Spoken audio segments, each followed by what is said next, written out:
So my name is Dave Rode. I'm one of the co-owners of JD Flannel, Donuts and Coffee.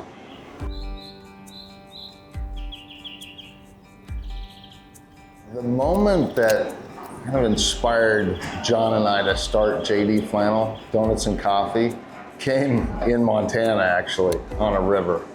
We were fishing. I had a great day fishing. We came back to the cabin, and we were both in the corporate life for decades. Kids were getting older, and we just started thinking, gosh, what can we do together to create a space of real, authentic service and connection? His dad would take him to donuts before church in the morning. I connected with my mom over coffee. So we just started tossing around this donuts and coffee idea. And it really started gelling in that moment, just in terms of, gosh, what we can do together to really serve people well, authentically. The story behind JD Flannel is an interesting one. When we started thinking of names for the shop, we went out to a bunch of friends and family and said, gosh, what do you guys think? We had a number of different ideas. And keep in mind, we'd never done this thing before. So we came up with all these different ideas. All these people had inputs. And then I think it was John. He came up with, we're jeans and flannel kind of guys. He came up with, well, why not JD Flannel? And so we started thinking about it. And J represents John. D is Dave, me. For us, though, that image of flannel captured what we aspire to be. And that's authentic, warm, inviting, come as you are. You don't have to get dolled up to come into the shop. We want a shop where people feel totally comfortable as themselves coming in. And so that's why JD Flannel kind of resonated with us. We come up with our donut flavors in a variety of ways. One is our staff is incredibly creative. And so, they'll come up with, they had something as a kid and they want to create something that realizes that memory as a kid. So they'll come up with a flavor that way.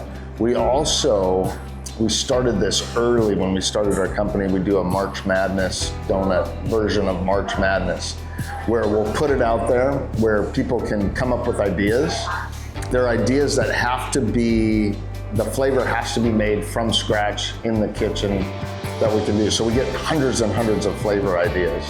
And then we narrow it down to 16, and like the March Madness college basketball Sweet 16, we put out an Instagram post that basically has our customers vote on which of those 16 they want to advance to the Elite Eight. Then we put another post out, Elite Eight, and Final Four. Then finally it comes to, the champion of the Donut March Madness, and we give that customer who came up with that original idea a bunch of donuts. We'll serve it for a Friday and a Saturday. And then a lot of those have made their way onto the monthly menus.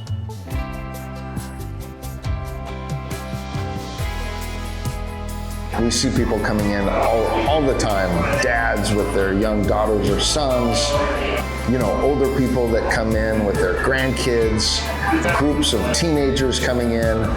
We want to create memories, and they come in with memories, their own memories of when their grandfather took them to donuts before. And we want to just carry on that little snapshot of time that they have in their brain that they can draw upon years later when they eat a donut 50 years from now, let's say.